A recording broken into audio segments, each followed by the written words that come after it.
Vamos a grabar este. Eh, Decirles que me siento completamente en casa porque la gran mayoría de ustedes son estudiantes, nos conocemos bien, así que hemos estado en una oportunidad o dos oportunidades y con mi hermana Berta tres, cuatro, cinco oportunidades juntos, no sé. Lo mismo que con la pastora Maggi, en muchos cursos también juntos, así que un placer estar con ellos. El mismo Eric también ahí, hemos estado juntos. Y Richard le hace así, ¿ah? Sí. Estos son los sabatinos del set. Así que muy bien, muy bien. Antes de... el curso, ustedes se fijaron que decía gratis, ¿no es cierto? Qué bueno que pero ustedes saben que no hay gratuidad, pues, hermanos míos. No, nada Así que gratis. nada de gratis, güey. Quiero, antes de arrancar, presentarle al pastor José Herrera. Él es nuestro director de educación cristiana de todos los, digamos, de todos los SET en Chile. Está encargado de todo lo que es la educación. Él es mi jefe, para que lo sepan, así que me tengo que portar relativamente bien porque desde allá me puede tirar, desde Viña me puede tirar la oreja, me dice, no, estuvo mal eso. Así que para mí, querido José, es un placer que estés con nosotros acá. Muchas gracias, distinguido amigo, pastor, consiervo, César Banda, y a cada uno de ustedes, mis hermanos, hermanas, consiervo. Es para mí un gran placer estar en lo que me gusta estar. Y hoy día en este texto tan importante acerca de Apocalipsis, qué bendición se dejó escrito las cosas que has visto. Vamos a ver las cosas que son y las que van a suceder, y aunque van a ser en el futuro, sabemos que nosotros como cuerpo de Cristo vamos a estar allá y esa es nuestra confianza. Les animo que hagan un gran esfuerzo, que abran bien los ojos para que los ojos, la mente, el corazón, para recibir al máximo todo lo que tenemos.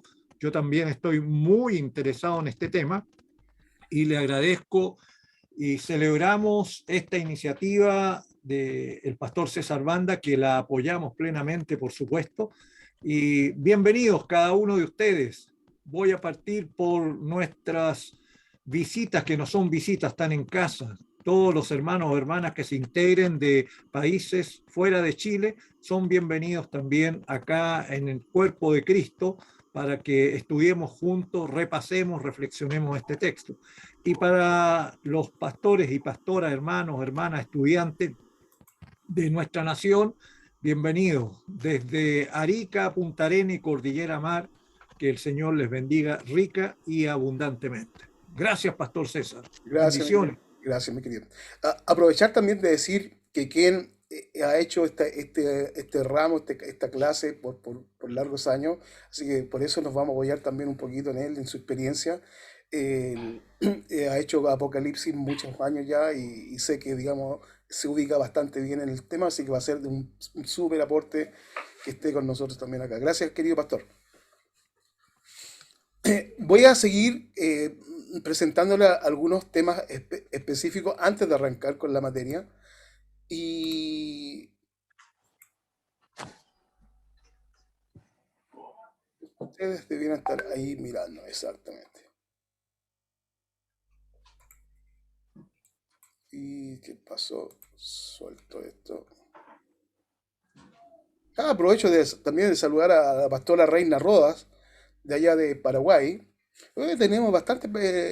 Reina Rodas es una pastora que nos conocimos ahí en griego, así que bendiciones, mi querida pastora. Te bendiga el Señor. Hemos estado ya en varias clases juntos. Muchas gracias igualmente, muchas bendiciones para todos y con con mucha expectativa para esta clase. Qué bueno, está bien. Eso, bien, mi querida, bienvenida. Gracias. Este va a ser el tema pero antes de tocar el tema propiamente tal, déjenme hacer una presentación. Esta es la parte del comercial. Primero, ahí la family, que para que ustedes me conozcan también, porque hay algunos que no me conocen. Soy el pastor César, esta es toda la tribu de los Bandes, le puse ya, pero ya están ahí los González, los distintas ramificaciones que se está dando, pero esto es la familia completa, mis 4 hijos con su esposo y su esposa. Así que estoy muy contento por esa familia, mi esposa que está siempre al lado mío, está ahora también en esta clase. So, el ministerio mío está dedicado un poquito a la enseñanza, sin embargo soy pastor de una congregación, pero estoy dedicado al tema de ser profesor en el Instituto Bíblico, estoy en educación cristiana, estoy en la parte académica, que es la parte que más me gusta, así que feliz de esto.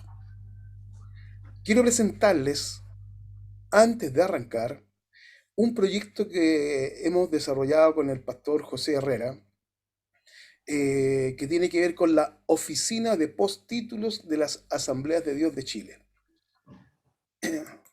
Así que esta es la parte comercial, por hermano mío. Pues, si no hay comercial, no me entienden, no hay clase. Pues.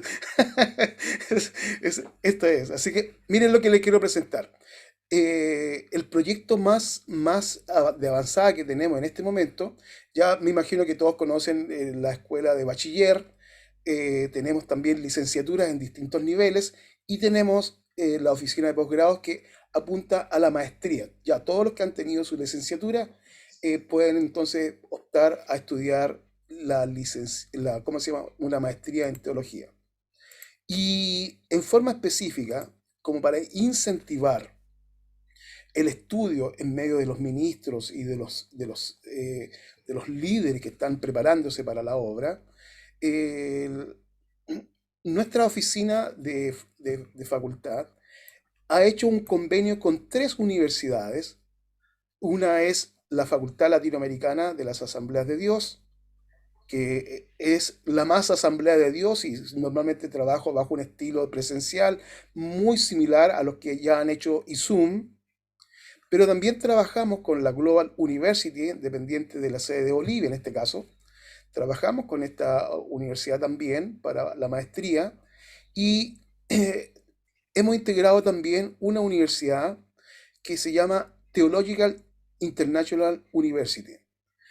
Estas 3 universidades que nosotros las avalamos en términos de lo que son los estudios, cualquier persona que tenga una licenciatura en teología, inclusive que tenga licenciatura a nivel profesional y que necesite seguir avanzando, ya puede hacerlo directamente porque tenemos todo el ambiente para hacerlo. Ambos, como en este caso Global University y Theological International University, tienen títulos universitarios apostillables acá en Chile, que es lo que nosotros estamos tratando de que nuestros maestros, nuestros ministros se preparen a este nivel. Así que, hermanos míos, les presento el máster en teología. Este es un título que me está mostrando TIU para nosotros, Theological International University, TIU para nosotros. También tenemos el Master of Art in Biblical Studies por la Global University, como también conducente a un grado universitario reconocido por el Estado. Y tenemos entonces nuestra Facultad de Teología Latinoamericana con una maestría en Teología Práctica. Así que el punto más importante es que ya no tenemos excusa para no estudiar. Necesitamos que ustedes estudien. Y yo tengo el placer este día, esto por pequeñas casualidades, tengo en esta clase tengo al director regional de TIU. Así que quiero presentarle al pastor Henry Cortés. Henry Cortés, por favor, puedes prender tu micrófono y presentarte un poquito para que nuestros estudiantes te puedan conocer. ¿Aló? ¿Se escucha? ¿Se escucha bien?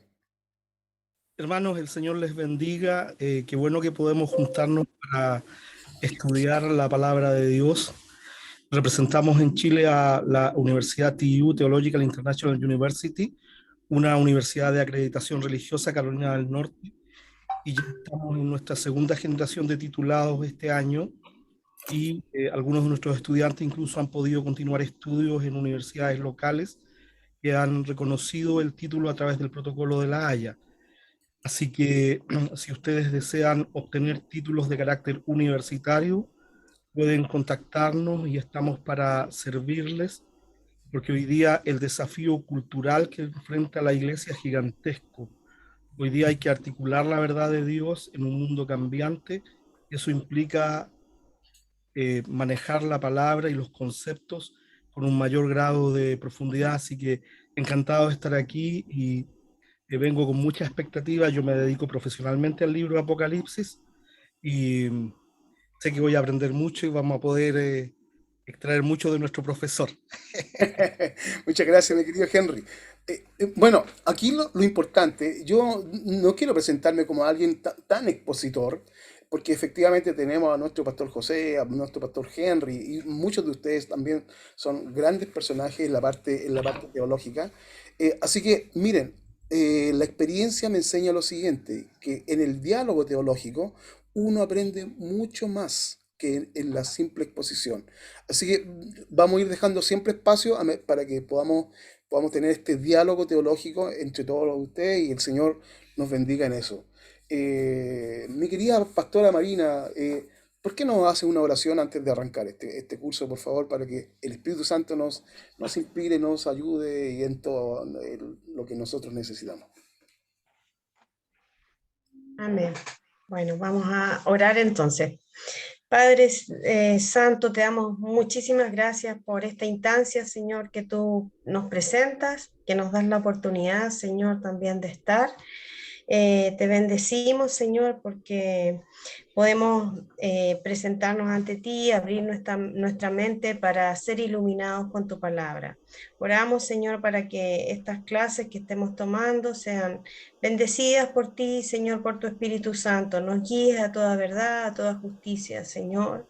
Y también bendigas a cada uno de los estudiantes, también el maestro, para que bajo tu Espíritu Santo seamos guiados. Gracias, Señor. Bendecimos a cada hermano que está en Chile, fuera del país, en distintos lugares, Señor, que tú les des el tiempo para poder estar, concentrarse y aprender. En el nombre de Jesús te bendecimos. Amén. Amén. Gracias, Marinita.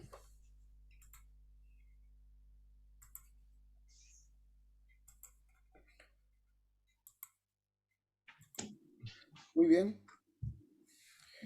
El bosquejo de este curso que contempla 8 clases, vamos a estar 8 semanas juntos, de manera sencilla nomás, porque vamos a trabajarlo juntos para no hacer un plan de curso detallado, por lo menos el bosquejo, tener que en esta primera clase vamos a tener una introducción a la temática, a la problemática de Apocalipsis. La segunda clase vamos a estar viendo Apocalíptica y el símbolo, antes de meternos directamente al texto. Y ya desde la clase 3 vamos a estar leyendo el capítulo 1 y 3 y vamos a entender lo que son las iglesias, sobre todo rescatando la gran cristología que está encerrada en estos capítulos, de una manera que podamos entender una teología, una cristología juanina directa, dicho, digamos, a la forma y estilo de que él viene trabajando desde sus escritos. Tenemos la iglesia y la lucha con el mundo.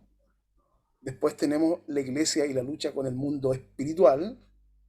Finalmente vamos a revisar la historia de la iglesia. Y en la última clase nos vamos a dedicar a tener conclusiones hermenéuticas de qué es lo que pasa, cuáles son las problemáticas. Entonces, sin duda, cuando ya estemos en la quinta clase, un poco más por ahí, tengo que separar muy bien la parte exégesis hermenéutica, para los que se ubican bien. Entonces, la hermenéutica es el mensaje interpretado, el hermeneo, el que interpreta el texto. La exégesis es la herramienta. La exégesis es la herramienta propiamente tal.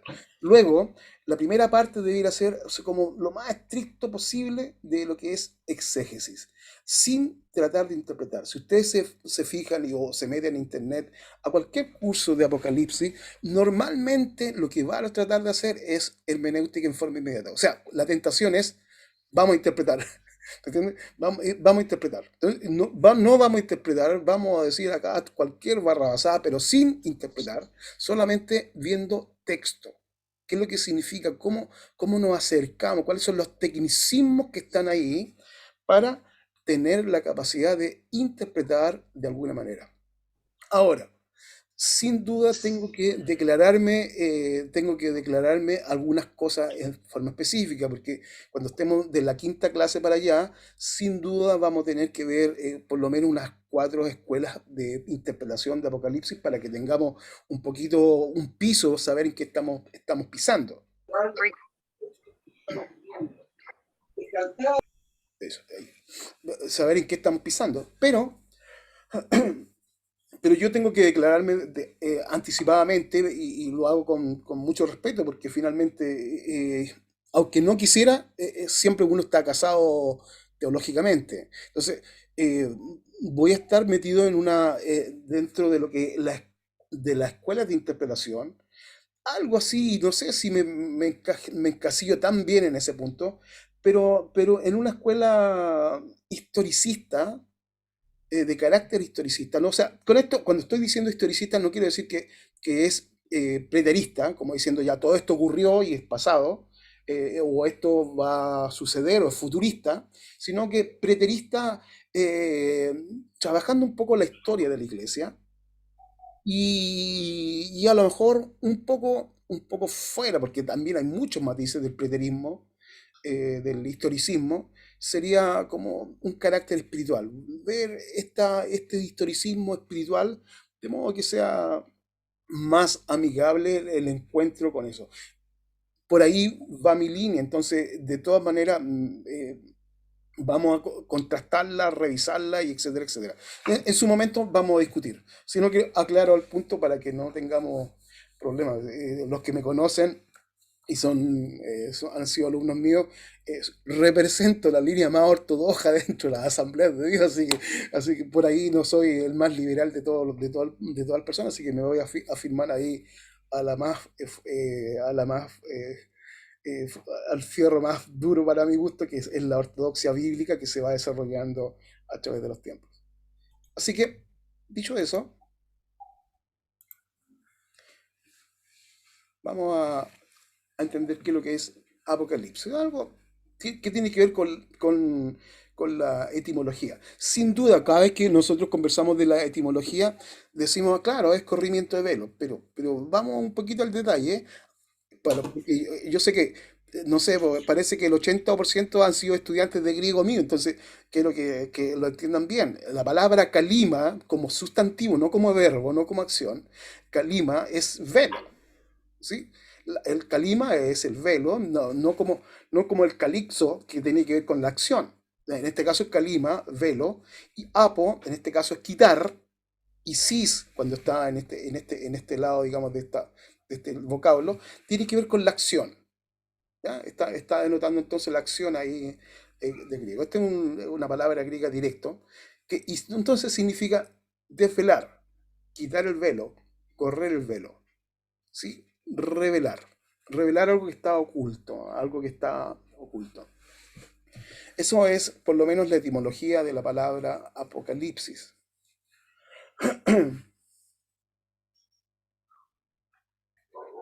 Con respecto al autor, está en este versículo cuando él parte diciendo, yo Juan, o sea, ahí está sumamente claro entonces el autor, yo Juan, vuestro hermano y copartícipe vuestro en la tribulación.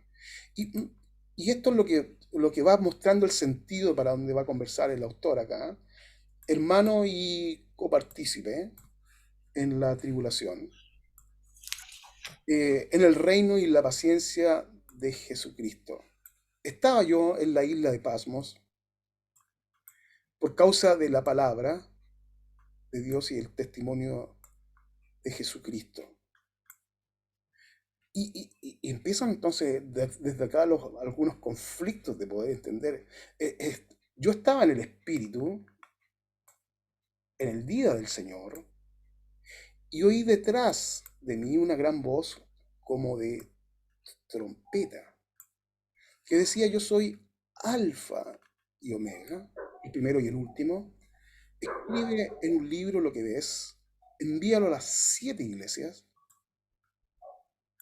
que están en Asia, a Éfeso, Esmirna, Pérgamo, Tiatira, Sardis, Filadelfia y la Odisea. Ya, este texto tiene harto que sacar, pero entendamos lo siguiente. Eh, puede ser que el contexto histórico es más relevante de lo que está ocurriendo ahí, porque estamos situados entre el año 90 y el año 95 con respecto a Apocalipsis de Juan.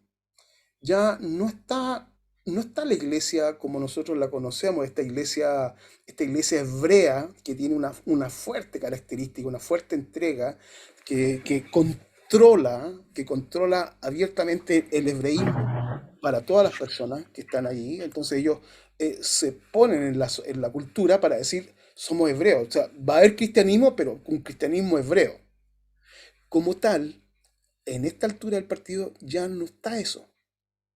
No está en la lucha de Pablo, que se anda escapando de pueblo en pueblo para ver si encontraba un lugar donde los legalistas pudieran echar o estropear la iglesia. Hermanos, el año 66 viene una gran revuelta judía, conocida como la revuelta judía. Viene la revuelta judía y se genera una batalla en Jerusalén fuertísima, al punto que Jerusalén queda completamente independiente de Roma. El movimiento social, político y militar de Roma, Egipto, es sumamente fuerte, lo que estamos viendo ahí, pero en el año 70, entonces viene la vuelta de mano de los romanos y dicen: señores, y ustedes sé que lo conocen por la historia, porque siempre estamos hablando del año 70, entonces viene Tito y destruye Jerusalén de una manera impresionante. Ahora, la iglesia propiamente tal, que ya estaba avisada de esto, y que ya entendía que venía algo, una mano fuerte, ya estaba todo en el sector de Transjordania. Ya estaba en el sector de Transjordania, ya estaba en los lugares de Asia, en los lugares de Europa. Cuando está eh, Juan, ya no queda un, un cristianismo judaizante, ya no queda un cristianismo hebreo. Es el movimiento cristiano gentil, similar a lo que nosotros conocemos. Esto es el contexto social. Ahora, los emperadores romanos no tenían problema con la diversidad de religiones. No tenía problema. O sea, si usted quería adorar a un tal Jesús, no tenía ningún problema. Oh, adora a Jesús. Si alguien quería adorar a otros dioses, sí, o sea, tenían un politeísmo exacerbado de una manera impresionante la cantidad de dioses, así que un dios más asociado al punto no había ningún problema. El problema estaba en que Domiciano, en este caso, el emperador del momento, dice: no, no, vamos a levantar entonces ahora un templo donde se ofrezca tributo al César. O sea, no es tan solo, tú vas a adorar tus dioses, lo que tú quieras, pero además tienes que adorar al emperador del momento, como un dios. Y aquí los cristianos empezaron a tener problemas. Y aquí los cristianos empiezan a tener problemas. O sea, por no querer, entonces ahora, reconocer a un Kyrios que fuera humano, que en este caso teníamos ya un Kyrios, que era el Señor, no quieren reconocerlo y empieza una persecución, pero una persecución no por causa del cristianismo, hermanos míos, es por causa de no querer reconocer el mandato de adoración que estaba proponiendo el emperador de la época. Y comienza entonces la segunda persecución a los cristianos de este carácter. En este momento reconoce que va a haber un tremendo problema para la iglesia. Ya ya el cristianismo que él conocía ya no existía más. Estaba solamente este cristianismo gentil y una persecución gigantesca por los cristianos que no querían adorar.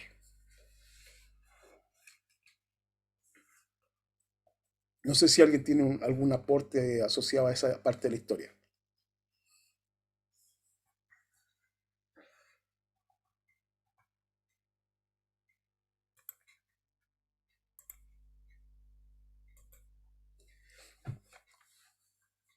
Así que eh, en esto copartícipe vuestro en la tribulación, en el reino y la paciencia de Jesucristo, estaba en la isla llamada Patmos, por causa de la palabra.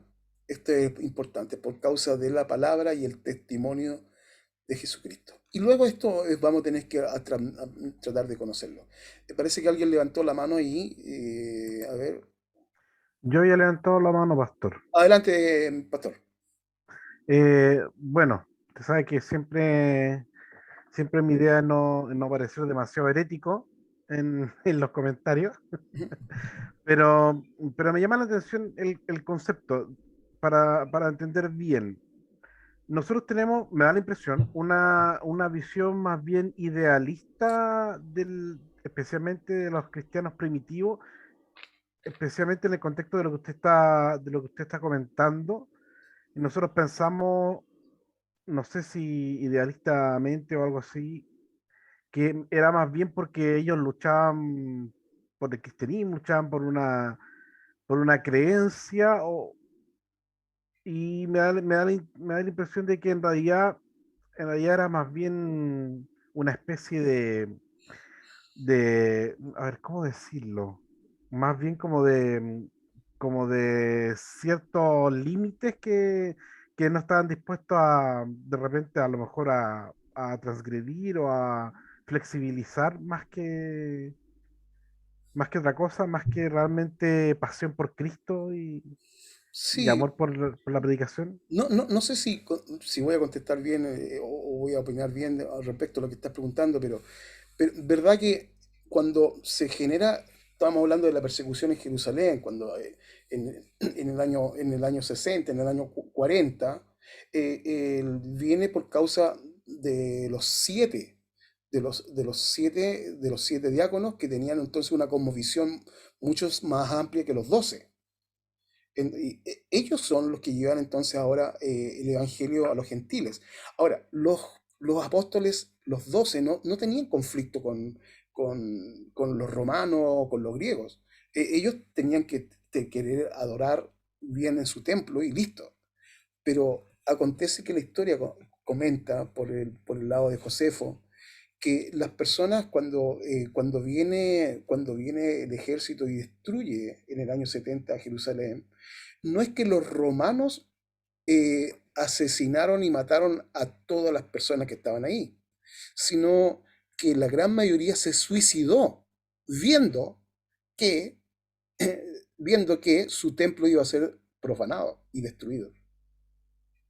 Así que impresionante un poco el punto. Entonces, fíjense bien las características de esta religión, en este caso, como la que nosotros estamos viviendo. No sé si lo planteo bien, pero uno se puede cambiar de iglesia, esto, otro. Para estas personas esto está asociado al comercio, está asociado a la sociedad, está asociado a la religión. Entonces, para un sentido político de por medio, no es sencillo. Entonces, ya adorar e inclinarse frente a otro Dios para los cristianos helenos no fue razonable. Por eso comienza la persecución. Y fue una persecución dura, muy compleja, duró muchos años en términos de esa segunda persecución. Entonces, es el no querer entregarse a adorar a otra persona. O sea, podían estar bajo el gobierno, podían estar bajo el comercio, bajo alguna situación, reconocer que este es el emperador, y ellos están bajo este imperio, pero no adorar y no inclinarse a otra persona. Por ahí. Gracias, pastor. Entonces, miren, déjenme seguir avanzando como, con la apocalíptica como género. Genera conflicto porque yo creo que a todos ustedes, pastores, y en eso coméntenme, ¿quién nos ha acercado quién de los discípulos se acerca de pronto y le dice, pastor, parece que ya estamos viviendo tiempo apocalíptico, más ahora que estamos a 2 semanas en las vacaciones, no, el apocalipsis llegó, así, ¿me entienden? Una cosa tremenda. O sea, todos tenemos esto, ¿entiendes? Parece que ya estamos viviendo tiempo apocalíptico. ¿Me entiendes? Ya el apocalipsis llegó, apocalipsis now, pues hermanos míos. Entonces, claro, uno creo que tiene que decir, no, es que no, esto no es el tiempo final, el apocalipsis es otra cosa. ¿Entiendes? O sea, primero, sacarnos inmediatamente, esto no son tiempos, la apocalíptica, entonces tenemos que entenderla como un género. Y es un género extremadamente interesante. Me encanta un poquito cómo se fue desarrollando esta apocalíptica, porque mientras no la estudiaba uno no la comprende en detalle. Pero la apocalíptica como género literario hace mención a la forma de escribir y no al contenido. Entonces, estamos frente a una forma de escribir que tiene una razón de ser. O sea, el contenido es otra cosa. Entonces, tenemos que diferenciar muy bien qué es lo que es la apocalíptica como género y no como contenido. O sea, no vamos a hablar de contenido todavía, vamos a hablar de la forma de escribir. Entonces, en el Antiguo Testamento teníamos ya apocalípticas, claro, teníamos una apocalíptica suave, tranquila, Daniel, Ezequiel, Isaías y otros más también que emplean el género, pero en el periodo intertestamentario, es fuerte el movimiento apocalíptico como género. Por ejemplo, desde los comienzos del siglo II antes de Cristo al final del siglo I, fueron compuestos muchos escritos de tipo apocalíptico, junto con textos más antiguos, como ocurrió con el libro de Enoch. Y lógicamente tomando figuras bíblicas pasadas. Entre estos escritos fueron Apocalipsis de Esdras. O sea, que están, son libros apócrifos intertestamentarios que no fueron reconocidos en el canon, pero están como que uno los puede encontrar. El Apocalipsis de Esdras, Apocalipsis de Baruch, Apocalipsis de Elías, el libro de los jubileos, el testamento de los 12 patriarcas, la asunción de Moisés, los salmos de Salomón, entre otros muchos. O sea, la apocalíptica como género fue súper conocida, ¿entiendes? Y que le da paso al contexto literario de nuestra época del Testamento. Le da paso al Testamento. Entonces, es que, o sea, por ejemplo, para los que hemos estado estudiando figuras literarias a través de hermenéutica, de pronto nos encontramos, por ejemplo, con los famosos quiasmos, y uno dice, sí, pero bueno, esos son los salmos. No, pero que Gálatas haya sido escrito en una estructura quiásmica, uno dice, no, estos tipos escribían así, po. ¿Entiendes? Estos tipos escriben así. Ahora, esto es lo mismo. ¿Por qué es tan popular? Porque siempre empleo esto. Ustedes, los extranjeros, pueden decir amén nomás, pero esto es para los chilenos. Nosotros los chilenos hablamos con mucho modismo, muchos modismos, tenemos, qué sé yo, todos los animales que puede conocer, los usamos nosotros. No te pongas chancho, sí, es que es medio acaballado, es que es una gallina, sí, se puso cerdo, etcétera, etcétera, etcétera. O sea, podemos sacar todo un zoológico directamente para comunicar, y nosotros no entendemos. Ahora, créanme que los hebreos tienen una especie de hebraísmo similar al de nosotros.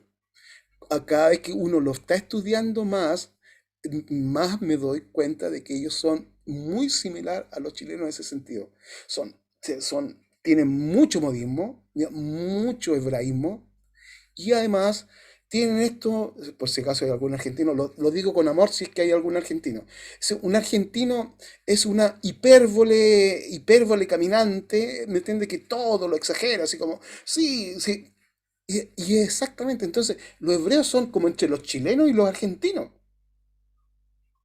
¿Me entiendes? O sea, si tienes que decir, oye, si tu mano te da ocasión de pecar, córtala. ¿Me entiendes? Y nosotros por acá, en el siglo XXI, haciendo doctrina del cortar la mano, sácate el ojo. Y le aseguro que los cielos se conmoverán y caerán las estrellas. Y claro, entonces uno empieza a decir, no, estos tipos realmente son hipérboles. ¿Me entiendes? Son exageraditos para hablar. Entonces, tienen su figura literaria, esto que vamos a tratar de por lo menos reconocer algunas cuantas como un hebraísmo de lo absoluto, por lo relativo. ¿Me entiendes? Vamos a revisar varias.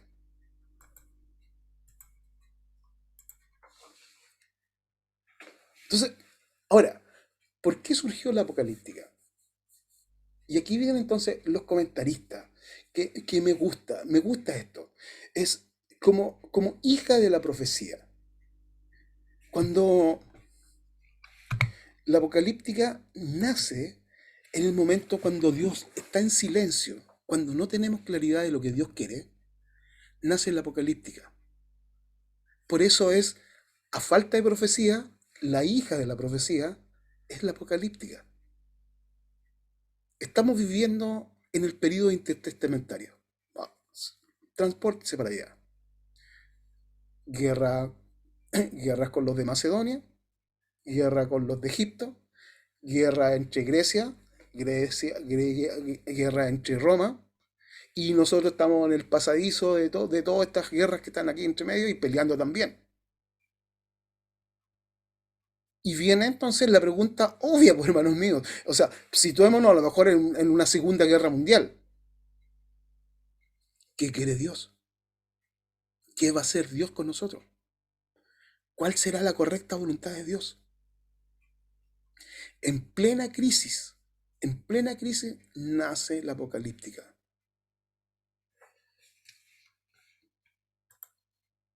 Entonces, representa muy bien el sentido que tiene Juan. Entonces, surge en medio de la crisis, cuando la profecía está escaseando, no hay silencio profético, entonces viene esta apocalíptica que se empieza a preguntar cosas.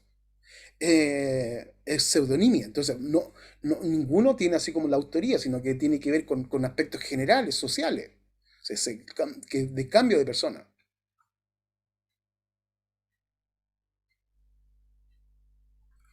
Ahora, otro punto.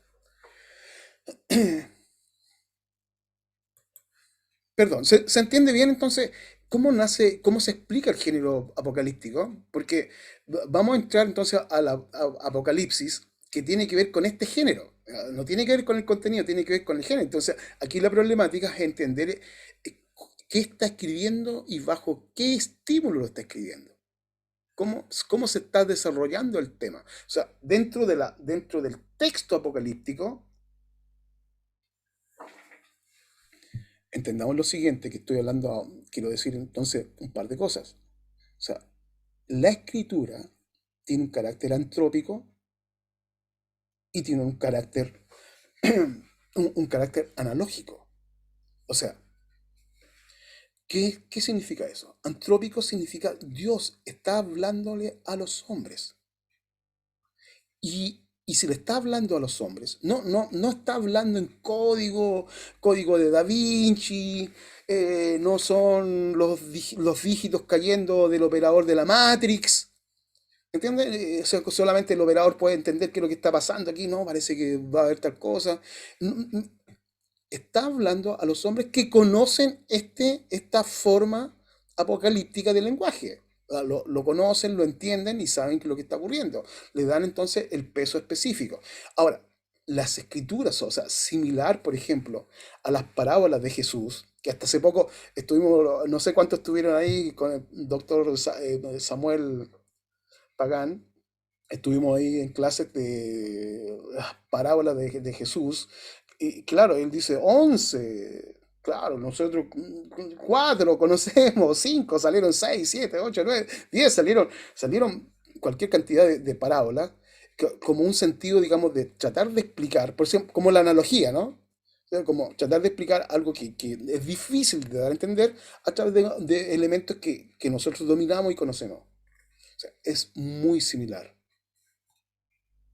Pero lo que no tenemos que asociar es que Es que él está hablando a personas que van a tener que ver detrás de las líneas para poder sacar algún mensaje oculto. No, no. Esto es entender la poesía que está ahí entre medio y listo.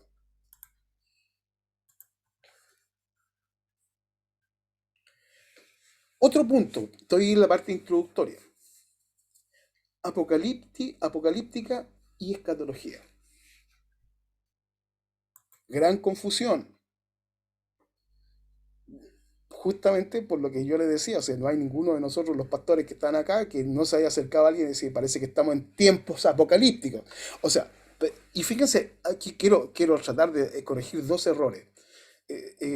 Dos errores.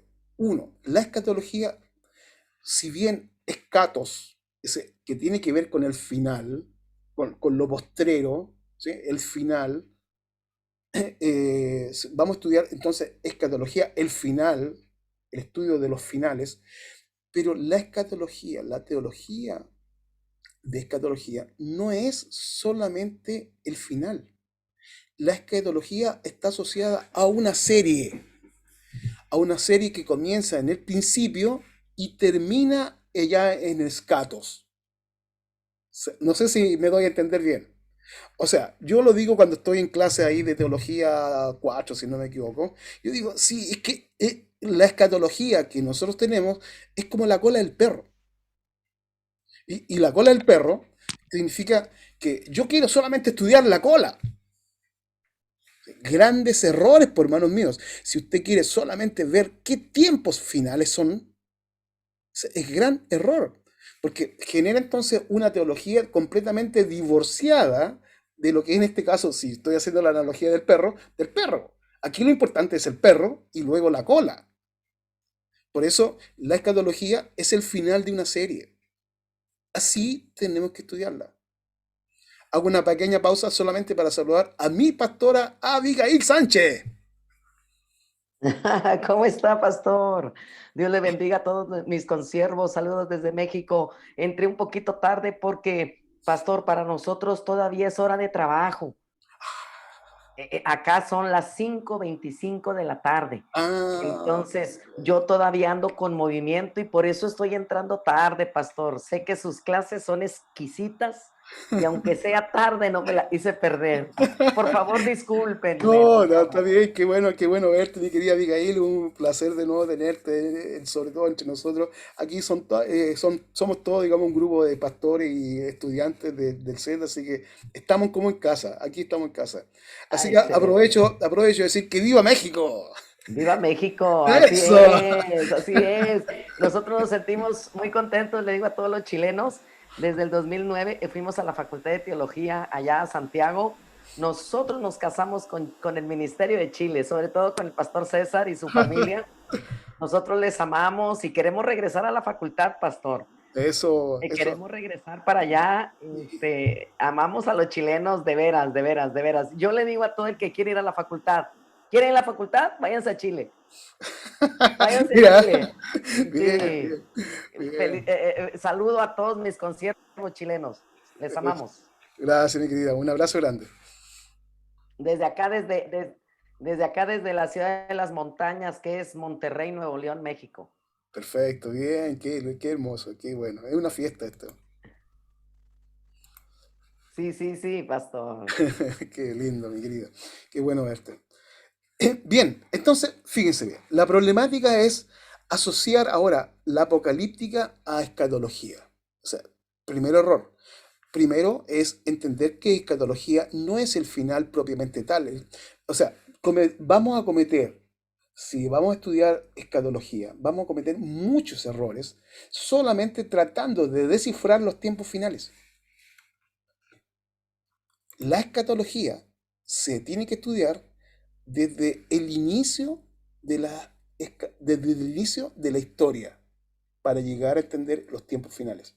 O sea, no pretendamos descifrar, ¿me entiendes? Descifrar, aventurarnos con tiempos finales si no entendemos qué es el plan.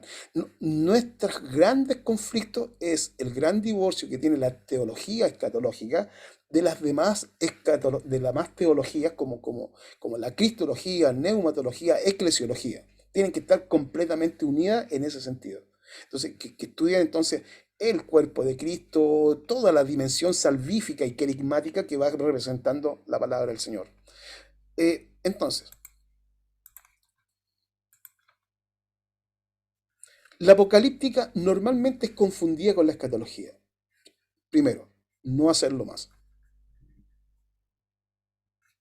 Escatología es el final de una serie. Pero les voy a presentar entonces ahora la contrapartida de lo que es escatología, para que se entienda entonces ahora el lenguaje que va a emplear la apocalíptica, que tiene que ver con la protología. Entonces, miren, protología y escatología están unidas de alguna manera. Si ustedes me permiten, fíjense bien, deje hacerlos soñar un poquito en su mente. Si, si la escatología va a ver el final, y yo digo, no, si usted solamente fija los ojos en el final y no entiende la protología, entonces va a ser muy difícil que haga una buena escatología. La protología justamente está unida acá. Si yo les digo, oye, allá en el principio, allá en Génesis, capítulo 1, capítulo 2, un poco capítulo 3, y unimos esta escatología allá al final, capítulo 20, 21, 22, capaz que nos encontremos con lo siguiente. O sea, este huerto del Edén donde tiene comunión Dios, y este otro huerto que ahora está convertido en una ciudad, pero tiene el hombre comunión con Dios. Y si ustedes me permiten, entonces, este primer paraíso, que es terrenal, no se compara mucho con este paraíso que está al final, donde tenemos... Claro, entonces, fíjese lo que va a ocurrir. La protología y la escatología van a unir en la unidad temática las escrituras para que nosotros entendamos claramente entonces la escatología. ¿Se entiende? Quiero, si hay preguntas hasta aquí, me gustaría para ver si remacho esta verdad.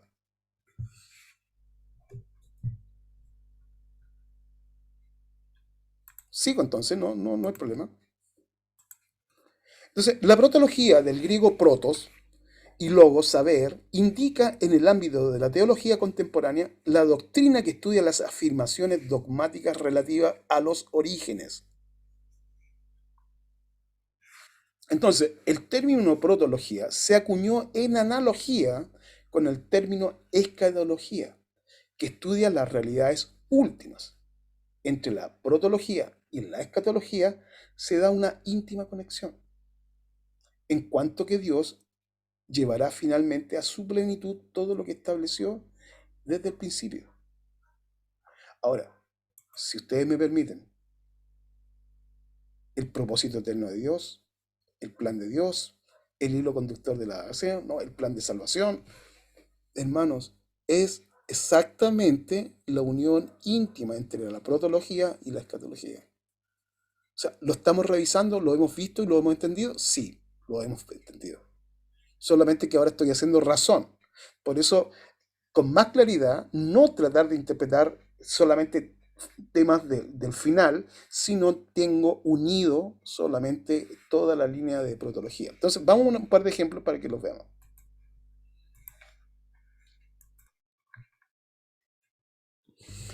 Bueno, la protología implica etiología, ¿sí? Como entender la causa primera, cuáles son las causas de todas las cosas. En este sentido, la protología no es solamente la disciplina que tiene como objeto material los orígenes, sino la búsqueda del sentido a la luz del pasado. O sea, está uniendo todo, ¿sí? Bajo una etiología.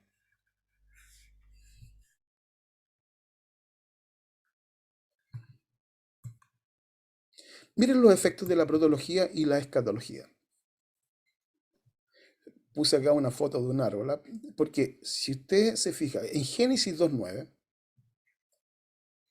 que dice, y Jehová Dios hizo nacer de la tierra todo árbol delicioso a la vista y bueno para comer, también el árbol de la vida. ¿Y este árbol de la vida dónde está? está en medio del huerto. Y finalmente, aquí en Apocalipsis 22:2, dice, y en medio de la calle de la ciudad, y a uno y al otro lado del río, estaba el árbol de la vida. Oh, hermano, sabes que cuando eso ocurre, empieza a tener un sentido la escritura de una manera impresionante. ¿Por qué? Porque fíjense bien, voy a decir cosas. Sí, es que cuando te puse en el huerto para que lo guardes y lo labres. Sí, pero no es un huerto, era una ciudad. Y yo te haré ayuda idónea. Entonces uno le dice a su mujer, y tú eres mi ayuda idónea. Entonces algunos que son más osados en la interpretación dicen, no, es que era para el huerto. No, cuidado. Esa ayuda idónea tiene que ver con la obra de Dios que Dios está haciendo allá en el huerto y que llega al final allá en la ciudad. Y esto es uniendo protología y eclesiología y estoy interpretando. Esa ayuda idónea era para la obra de Dios, por hermanos míos.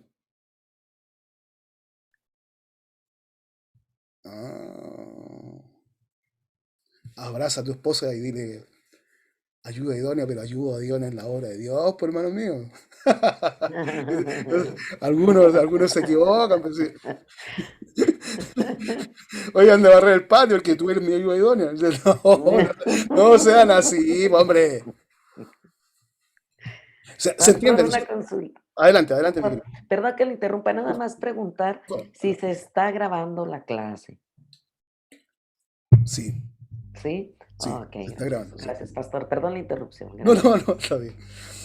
Sí, o sea, uno empieza solamente, fíjense, unir el árbol y empieza a tomar sentido entonces allá el huerto y empieza a tomar allá sentido al final de la ciudad. Sí, el objetivo de Dios no era el huerto, no era formar un campesino con Adán y Eva. El objetivo de Dios era que llegara a la ciudad de Dios. O sea, esto es la unión, entonces, de este principio y este final. Este huerto o este paraíso, y fíjense bien, ¿puedo razonarlo de esta manera o no? O sea, este paraíso terrenal, este paraíso que es natural, que tiene árboles, esto otro, y finalmente este segundo paraíso, mire, segundo paraíso, celestial, que viene descendiendo del cielo, es espiritual. Claro, perfecto. ¿Me entiendes? Voy a seguir, ¿eh? Un ejemplo más.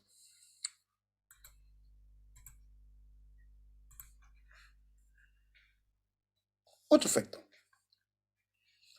Y Jehová Dios plantó un huerto en el Edén, al oriente, y puso allí al hombre que había formado. Tomó pues Jehová Dios al hombre y lo puso en el huerto del Edén para que lo labrara y lo guardase. Fíjese bien cómo aparece acá en Apocalipsis 21. Vi un cielo nuevo y una tierra nueva, porque el primer cielo y la primera tierra pasaron. Mire, quiero que una esto a esto que está acá. Esto es lo terrenal y esto es lo espiritual. Vi un cielo nuevo y la tierra porque la primera cielo y la tierra pasaron y el mar ya no existía más. Y yo, Juan, vi la santa ciudad de Dios, la nueva Jerusalén, descender del cielo de Dios, dispuesta como una esposa ataviada para su marido. Y oí una gran voz del cielo que decía, he aquí el tabernáculo de Dios con los hombres, y él morará con ellos, y ellos serán su pueblo, y Dios mismo estará con ellos. Ahora, mire, voy a hacerle una pregunta capciosa, teológica, con mala intención, con grados de maldad. Esta oración, esta afirmación, y yo seré su Dios, y ustedes serán mi pueblo, y yo moraré con ustedes, y ustedes estarán, yo seré su Dios, ¿dónde aparece? Ruth, ¿ya? Más Éxodo, más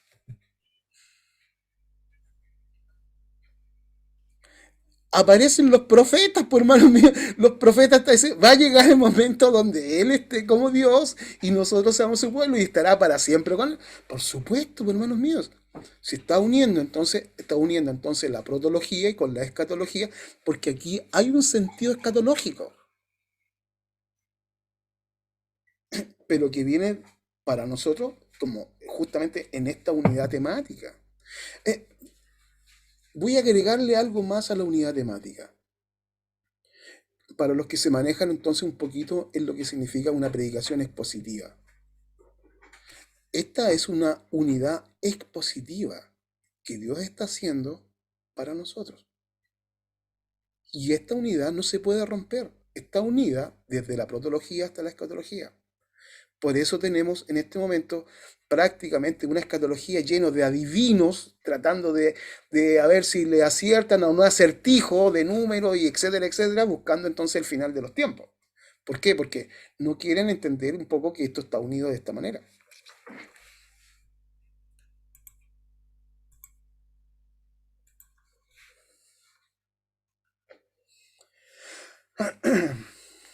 Voy a unir, ¿eh? Voy a unir un poquito.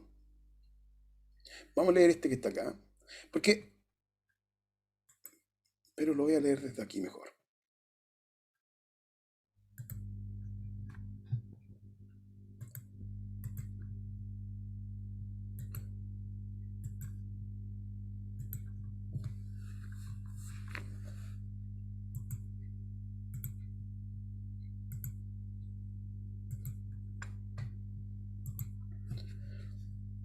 ¿Cuántos estudiantes de griego hay aquí? Yo soy una. Levanten la mano los estudiantes de griego de esta congregación. Eso. No me dejen más porque está el pastor José Herrera y quiero que sea. Ay, no, este profesor es bueno en griego. ¿Ya? No me dejen mal. Andrés con Viviana, por favor. ¿Ah? Ahí está, ya, perfecto. Caso, César, soy considerado ex estudiante de griego. Creo que Entonces, mira, vamos. Génesis 1.26. Famoso Génesis 1.26. Hagamos al hombre.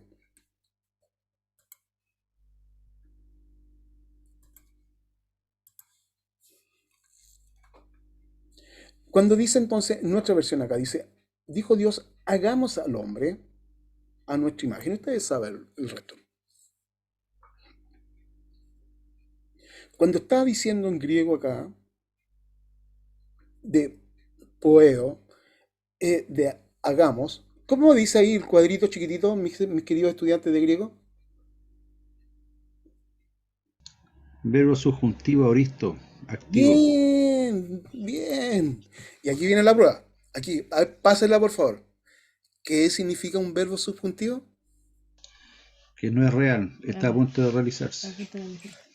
Oye, pero tiene todas las condiciones para realizarse. Excelente, por Dios, qué buenos estudiantes de griego. O sea, este es un verbo deseo, no es un verbo real. ¿Qué es lo que está diciendo? Hagamos al hombre a nuestra imagen. Nosotros también decimos, no, es que resulta que el hombre es la imagen es imagen de Dios. Sí, pero es bajo un constructo, bajo una idea que tiene un sentido súper claro que lo trabaja la escritura también, pues, ¿no? O sea, cuando lo estaba diciendo, por ejemplo, allá en Corintios, en capítulo 15, está mostrando, dice, no, es que el primer Adán era un hombre terrenal, era el terrestre, y el segundo Adán, ¿qué es lo que era el segundo Adán? Como tipos, ¿sí? Y este que está acá es celestial, este es espiritual. Claro, entonces lo primero es terrenal, de allá del huerto, del terrenal, y acá al celestial. O sea, tales los terrenales, tales los celestiales. Sí, claro, aquí es sumamente específico. Entonces, esa imagen de Dios, este caso, sí, pero en estado constructo. Porque está en la primera etapa. La segunda etapa es cuando llega Cristo. Estoy uniendo. Vamos al texto. Profesor. Ya, perdón, te entrego el tiro. Ya se dieron cuenta que no es un verbo indicativo, es un verbo deseo. Adelante, Andrés. Una duda nomás. por el hecho de cuando Dios dice, hagamos al hombre a nuestra imagen, como está en subjuntivo, están todas las condiciones, no es porque aún no lo había creado, que pudiera ser, que no era un indicativo. Yo te voy a contestar eso inmediatamente. Déjame ver este versículo y voy a irme inmediatamente a contestar eso.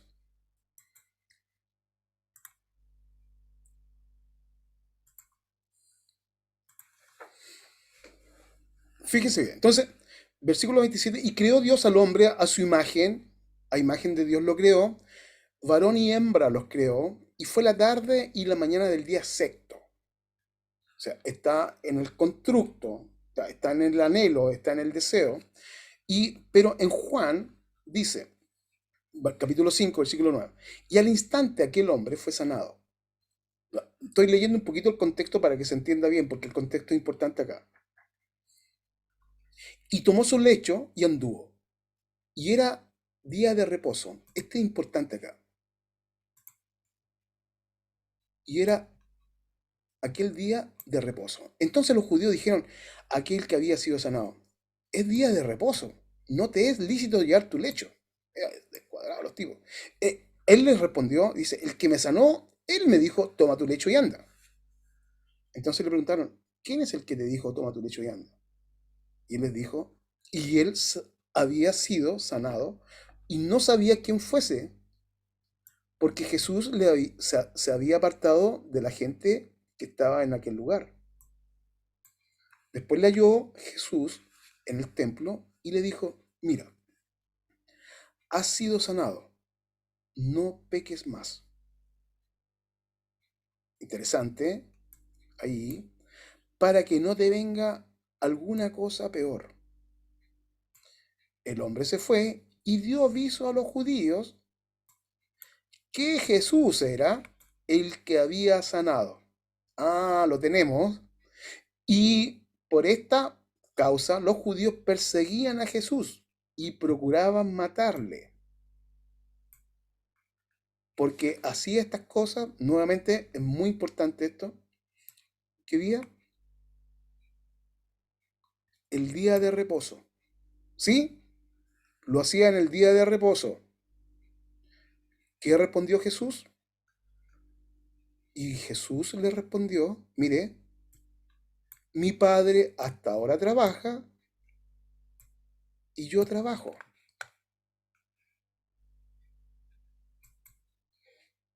Pero ¿cómo no? En el séptimo día ya no había descansado Dios. Y aquí está. Ahora, estudiantes de griego, afírmense, ahí pónganse cinturones de seguridad en la silla, todas esas cosas para que no se vayan a ir de espalda.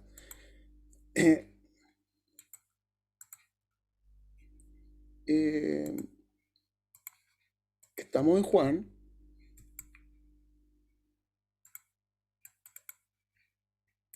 En Juan capítulo 5, versículo, específicamente versículo 17.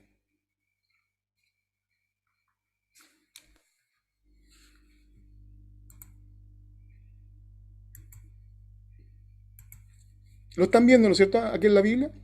¿Están viendo en la Biblia, sí? ¿Ya? Versículo 17. Entonces Jesús respondió, mi padre hasta ahora trabaja y yo trabajo. Este Job pater, mu, eos, artis, mire, ersomai, de trabajo. Ahora, nuevamente, mis queridos estudiantes de griego, ¿cómo dicen?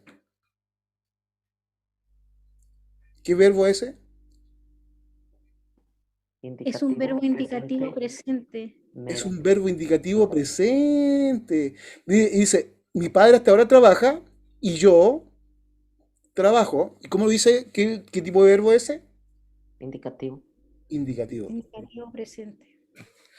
O sea, usted me está diciendo que cuando está diciendo mi padre trabaja es un verbo real y es un verbo entonces que se está ejecutando en el presente. Sí. O sea, él está trabajando. Este es el día sexto de Dios, porque el día séptimo que lo escribió Moisés en esta primera saga del capítulo 1 tiene que ver con un aspecto sacerdotal que está desarrollando, para que nosotros lo entendamos, en la protología. Les ruego que tengan paciencia en esto y después usted lo puede estudiar bien. Pero los orígenes de nuestra antropología están dados no ahí, están dados en otro punto. Están dados acá.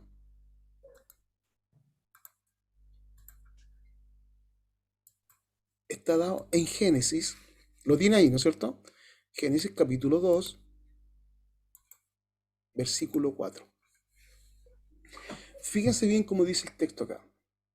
Estos son los orígenes de los cielos y de la tierra cuando fueron creados el día que Jehová Dios hizo la tierra y los cielos. O sea, interesante cómo nuestras versiones todo lo desarrollaron como son los orígenes. Pero fíjense bien que este texto que está acá, si usted lo puede ver ahí, lo revisa ahí, ¿no es cierto? En hebreo. Esto se lee Elef Toledot. Para los que se manejan un poquito, Elef Toledot. Pero ese Toledot, ¿qué es lo que dice ahí? Son las generaciones. Esto que está acá es un estudio para los hebreos que tiene que ver con el desarrollo real. Este que está acá, que es un vocablo sustantivo, tiene que ver con el desarrollo antropológico. Desde este comienzo comienza la antropología bíblica. El hombre es creado, comienzan las generaciones. ¿Cómo me doy cuenta de este detalle?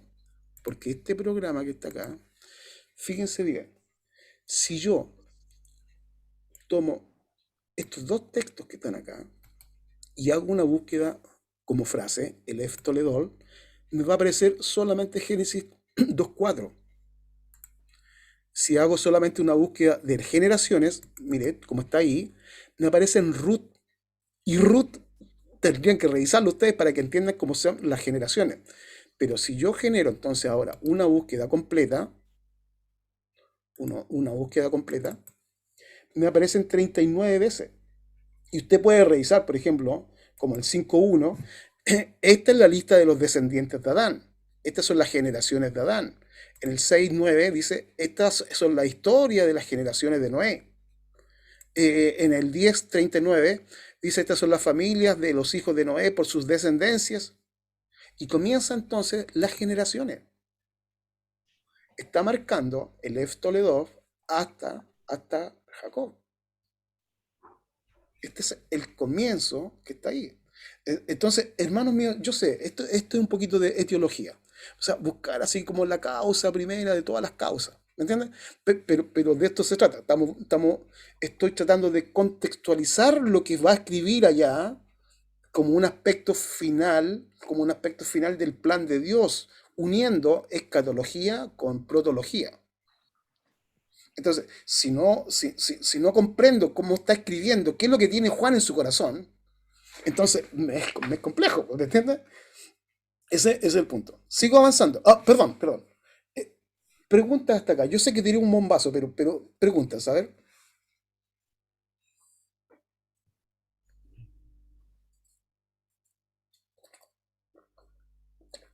Pastor. Eric, no esperaba menos de ti, Eric. Ahora me acordé. Eric, tú eres el del día sábado, ¿no es cierto?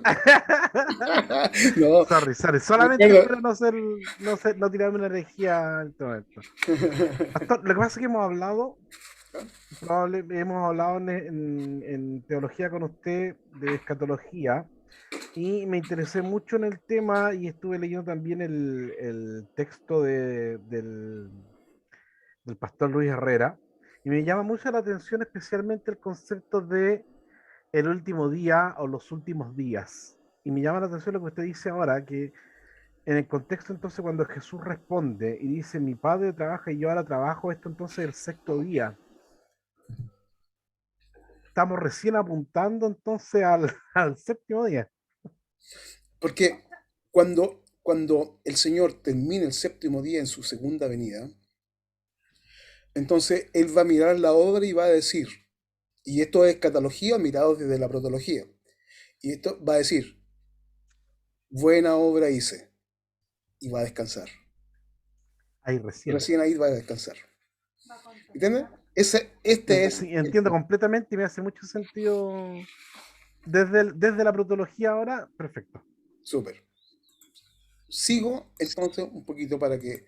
Entonces, estamos revisando ahí este día del Señor que abre un nuevo vocablo, un nuevo entendimiento, que vamos a tener que revisar en la carta de Apocalipsis, en el escrito de Apocalipsis, como el día del Señor. Y yo sé que, lógicamente, algunos estudiantes de escatología algo se ubican en esto que está acá, pero porque parte diciendo, yo estaba en el Espíritu en el día del Señor. Entonces, usted no sabe las 10.000 preguntas que me llegan con respecto al día del Señor, pero hermanos míos. Por eso es importante decir, ¿en qué día estaba? Para un adventista es súper sencillo, está el día sábado, entonces, ¿me entiendes? Pero, ¿qué día estaba? O sea, ¿me entiendes? Entendamos cuál es el vocablo que está ahí.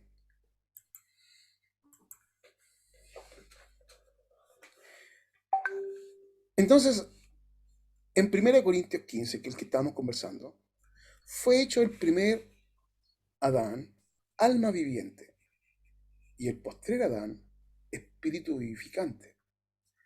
Mas lo espiritual no es primero, sino lo animal, luego lo espiritual. O sea, fíjense bien esta secuencia. Primero lo espiritual y luego, perdón, primero lo animal y luego lo espiritual. Y dice en el 47, el primer hombre es de la tierra, terrenal. El segundo hombre, que es el Señor, es del cielo. Y lo aclara, ¿cuál es el terrenal? Tales también los terrenales. O sea, hijos del terrenal. Todos los que provienen del terrenal.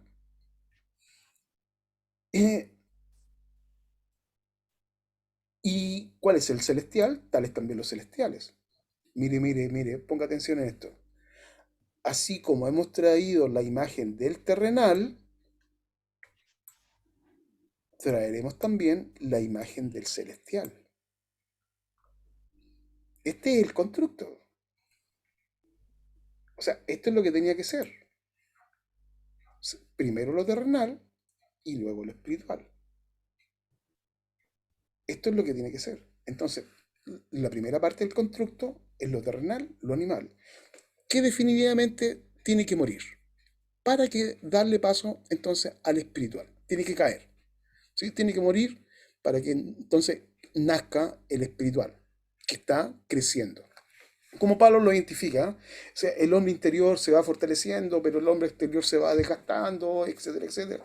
O sea, ahí está justamente este constructo que tiene estas dos etapas. La primera etapa terrenal, animal, ¿me entiendes? Terrestre, que viene desde Adán, adánicos, y este espiritual, neumáticos, que viene entonces del Señor, es el que está viviendo en nosotros ahora. O sea, hemos tenido en este momento congregación, ¿tienen la imagen del celestial? No, ustedes tienen que decir amén, pues, sí, ¿me entiendes? Lo hemos conocido, Él está en nosotros. Está en nosotros, está la imagen entonces del celestial. Entonces, cuando esto terrenal muera, caiga, entonces va el celestial y está en la presencia del Señor.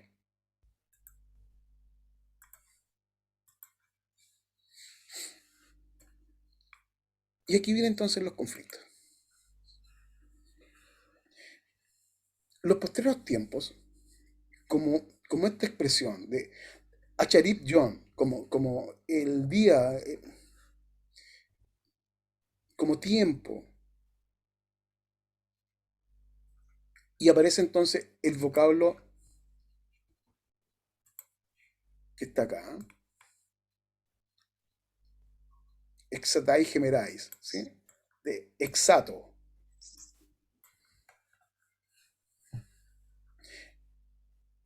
Los posteriores días de los profetas, en este caso Isaías y Miqueas, usan la palabra que dio origen a la expresión neotestamentaria.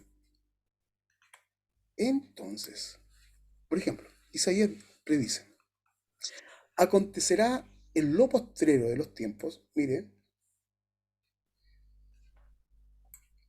que será confirmado en el monte de la casa de Jehová como cabeza de los montes y será exaltado sobre los collados y correrán a él todas las naciones. Y emplea un término como los postreros tiempos.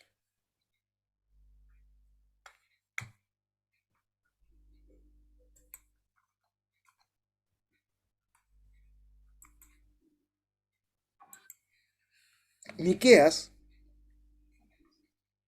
relativamente en la misma fecha, posiblemente está citando a Isaías.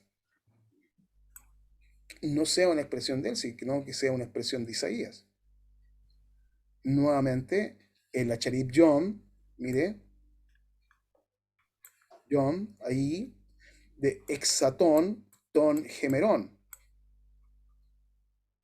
Acontecerá en los posteriores tiempos que en el monte de la casa de Jehová será establecido por cabecera de montes y más alto que los collados y correrán a él los pueblos.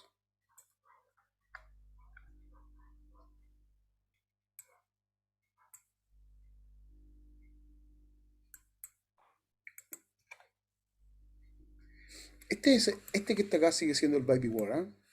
Pero fíjense bien, que esta expresión aparece 9 veces,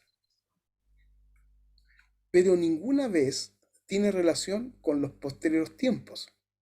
Solamente tiene Miqueas y tiene Isaías. Y los demás no. Lo pongo acá para que ustedes lo revisen, cada uno de los puntos, yo ya lo he hecho ya, y no tiene ninguna relación con los posteriores tiempos. Así que la expresión es única. La cuña Isaías la trabaja Miqueas y luego la trabaja Juan. Y se introduce entonces en el Nuevo Testamento como expresión. Este tipo de trabajo lo vamos a hacer en toda la clase, en todas las clases. O sea, cada vez que estemos entonces ahora en Apocalipsis, vamos a decir, ¿y de dónde sacó esto?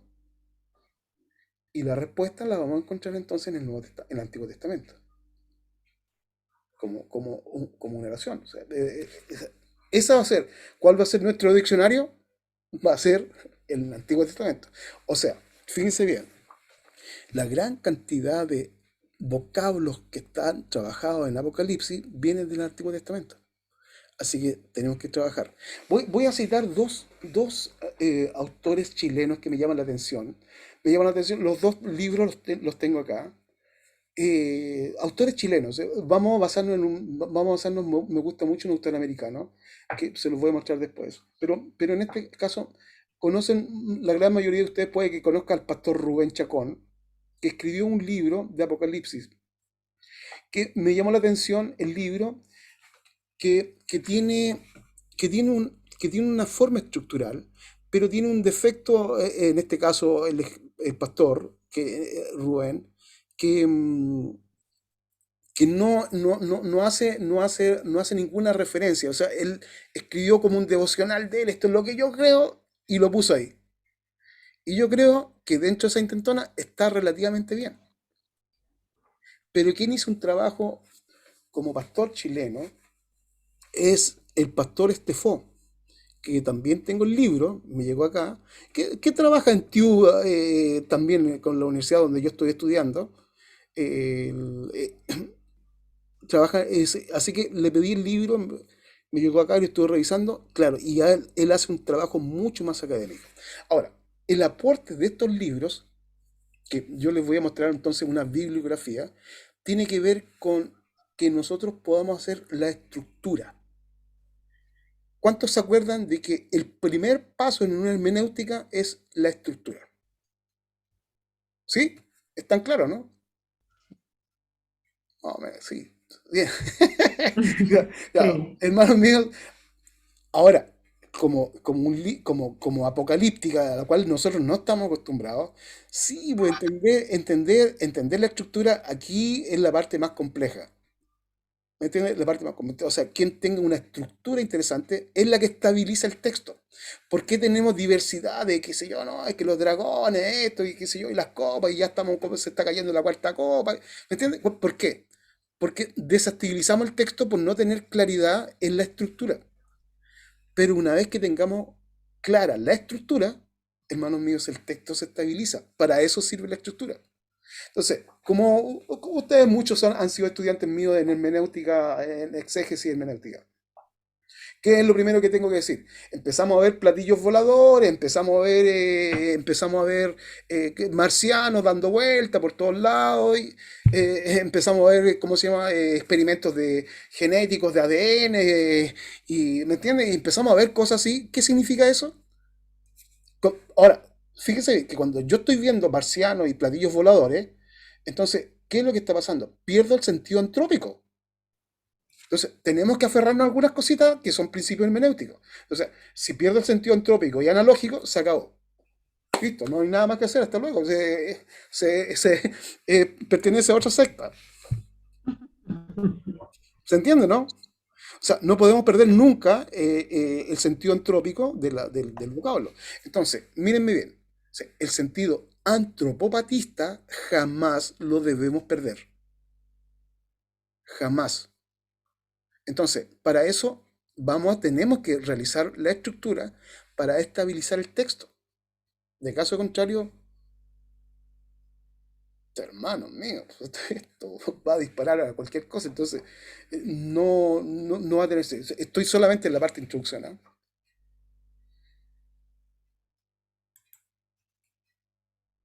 Preguntas hasta acá, mis queridos.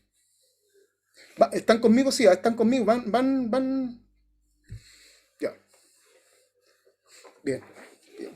México, ¿va conmigo? ¿Está conmigo todavía? Sí. Sí, profe, aquí estoy. Excelente, muy padre la lección. Muy padre. Interesante. Muy chévere, no sé qué será.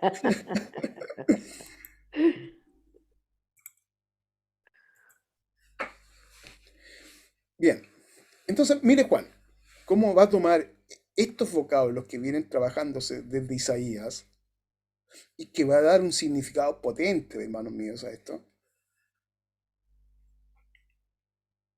Entonces, la frase el día postrero ocurre 6 veces en el Evangelio de Juan. Veamos. La primera, en Juan 6:39, que dice, y esta es la voluntad del Padre, el que me envió, que de todo lo que me diere no pierda yo nada, sino que lo resucite, ¿cuándo?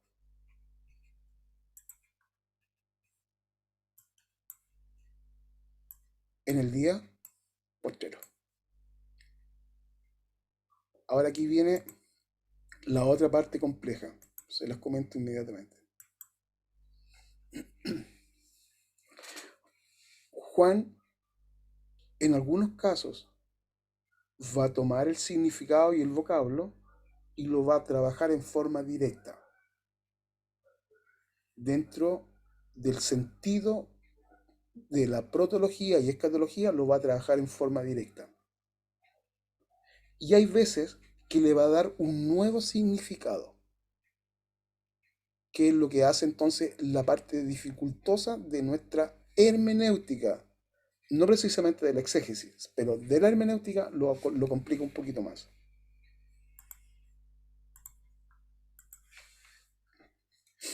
Y esta es la voluntad del que me envió, que todo aquel que vea al Hijo y cree en Él tenga vida eterna, y yo lo resucitaré en el día postrero.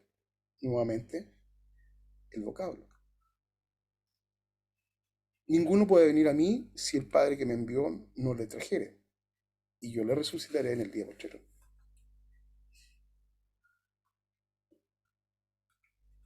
El que come mi carne y bebe mi sangre tiene vida eterna, y yo le resucitaré en el día postrero. Marta le dijo, yo sé que resucitará en la resurrección, en el día postrero. O sea, fíjense bien la teología que está existente ahí. O sea, había claridad. Juan 12 dice, el que me rechaza y no recibe mis palabras, tiene quien le juzgue. La palabra que he hablado, ella le juzgará, ¿cuándo? En el día postrero.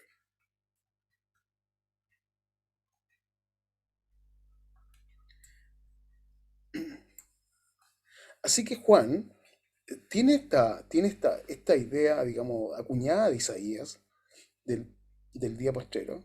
Por ejemplo, en esta que está acá. Hijitos, ya es el último tiempo. Y según vosotros oísteis, el anticristo viene. Así que han surgido muchos anticristos. Por esto conocemos que es el último tiempo. Está trabajando el concepto que es exato horastín. ¿Sí? La última hora es. Nosotros lo leemos entonces. Es la última hora.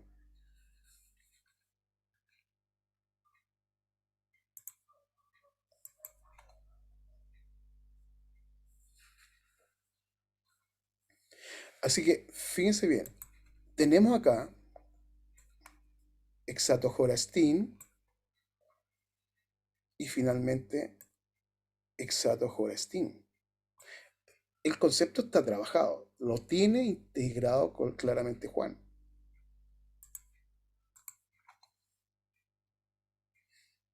Entonces, mire el resto de la escritura. Segunda Timoteo 3:1. También debes saber esto, que en los postreros días, mire, vendrán tiempos peligrosos. ¿Qué expresión está ahí? En exetai gemerais. Santiago, vuestro oro y plata están enmohecidos, y su moho testificará contra vosotros, y devorará del todo vuestra carne como fuego. Habéis acumulado tesoros para el día postrero. Nuevamente, el día postrero. En exetai gemerais, como está acá.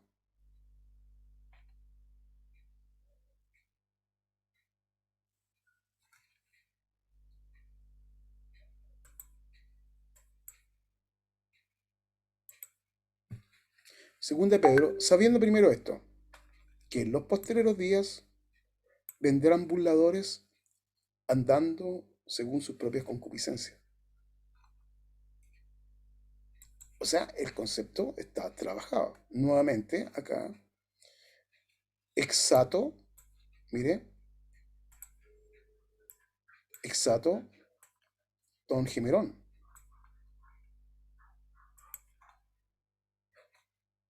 Judas dice, los que os decían, en el postrer tiempo habrá burladores que andarán según sus malvados deseos.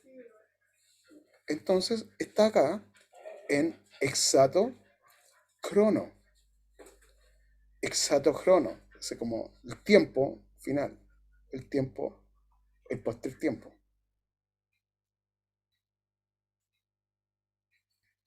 Ahora, si le sumamos entonces a 1 Juan 2:18, 1 Pedro 1:20 y Hebreos 1:10, Pedro se refiere a Cristo como el Cordero sacrificatorio destinado antes de la fundación del mundo, pero manifestado en los posteriores tiempos. Mire, hay que revisarlo, es lo que está acá. Que dice así, ya destinado desde antes de la fundación del mundo, pero manifestado en los posteriores tiempos por amor a vosotros.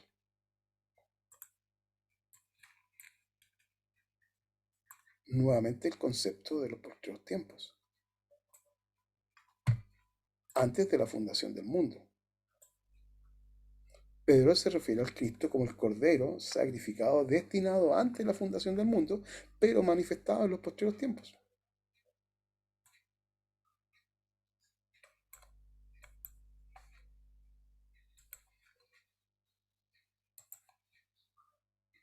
Hebreos 1:2 dice, en estos postreros días nos ha hablado por el Hijo. En estos postreros días nos ha hablado por el Hijo, a quien constituyó heredero y por quien asimismo hizo todo el universo. Pero viene trabajando entonces el concepto exato ton gemerón. En este último tiempo lo ha hecho por su Hijo, en juicio.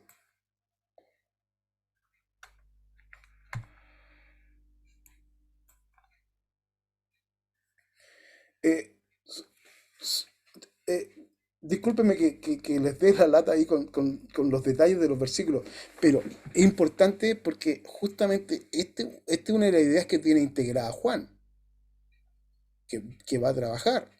Entonces, tenemos que ver entonces qué es lo que está pensando para escribir acá de una manera apocalíptica y entender entonces la forma con que le está escribiendo y con los conceptos que ya vienen acuñados, que los tiene trabajados. Ahora, fíjense bien, solamente como a nivel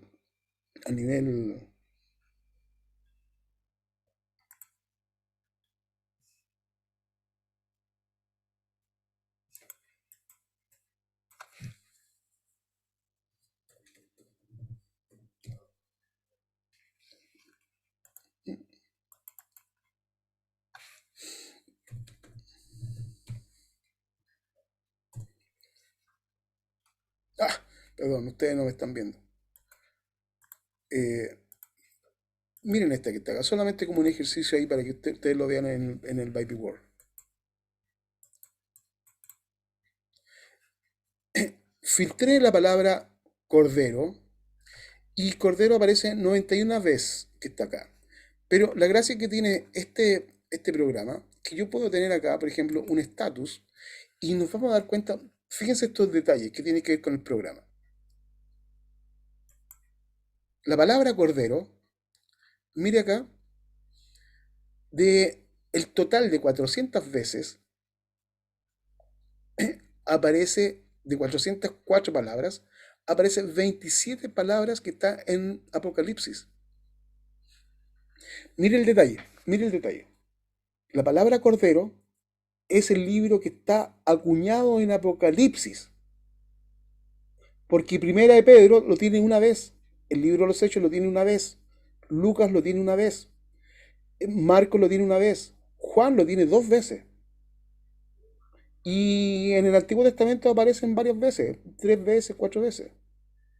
Pero en Apocalipsis, 27 veces.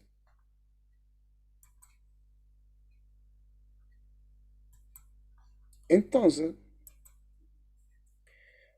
si él tiene acuñado cosas como los postreros tiempos y está trabajando en los postreros tiempos de acuerdo a esta protología y escatología, que lo tiene integrada, que lo ha movido en el Nuevo Testamento, y además tiene, por ejemplo, trabajado exactamente el Cordero, nos da una muy buena luz de qué se trata el texto, hermanos míos. ¿Sí? Está trabajando. Así que ya la próxima clase vamos a estar revisando ahora detalles del texto propiamente tal, como está mostrando para ver un poco la simbología y finalmente vamos a meternos ahí un poco al texto propiamente tal. Pero yo creo que como introducción está quedando clara de que hay vocablos que se van a usar una y otra vez, que se van a usar. Y tenemos la herramienta como para buscarlos rápidamente si es que es necesario. ¿Me entiendes? Están ahí. Entonces, no hay ningún texto. Si tenemos alguna duda, nos vamos al Antiguo Testamento y lo buscamos ahí rápidamente en el programa. Ese es todo el punto. Ese tiene que dar. O sea, vamos a emplear justamente el método, fíjense bien, y tal vez me faltó decir esto al principio. Para yo poder realizar este estudio, me tuve que sacar la camisa de lo que significa ser dispensacionalista. Lo tengo que decir. Entonces, yo voy a emplear el método gramático, histórico y teológico, y voy a ser riguroso en el método histórico, gramático y teológico. Por eso me inclino más al historicismo. ¿Por qué? Porque va a desarrollar entonces cómo Juan está trabajando esta idea, por decirlo, pastoral, allá en Patmos, y diciéndole a la iglesia, ánimo, pues, iglesia, ¿me entiendes? Iglesia del primer siglo, mira, vamos a tener batallas contra todos los gobiernos de este mundo, vamos a tener batallas contra todas las huestes celestiales y espirituales del mal, pero les tengo una buena noticia, nosotros vencemos.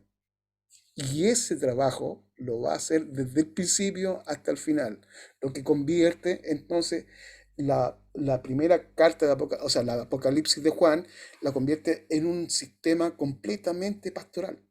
Entonces, ¿por qué elegimos nosotros este estudio de Apocalipsis para introducirlo? Porque con el grupo de crítica textual que tuvimos la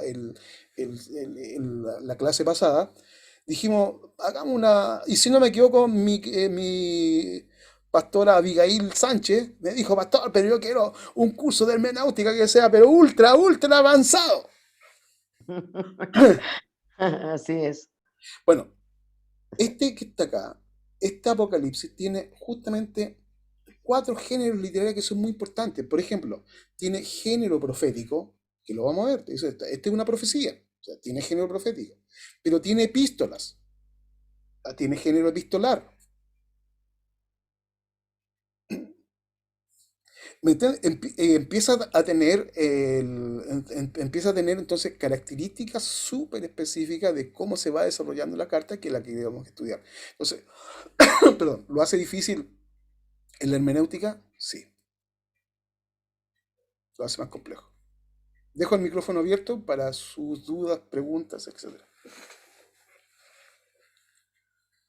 Profesor, cuando Pedro se levanta ahí en el discurso, cita al profeta Joel y dice, esto es lo que se profetizó o esto es lo que ocurrió en los postreros tiempos. Ese postrer tiempo también es el exosato.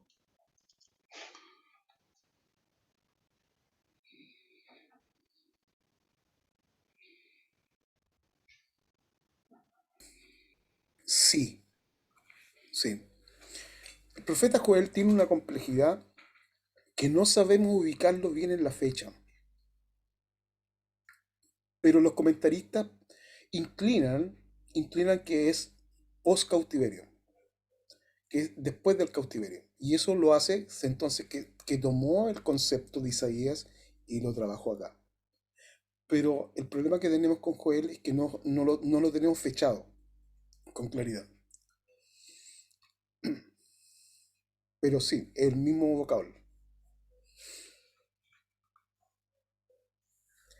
¿Más, mis queridos? Pastor César, Adelante, mi querido Pastor Luis.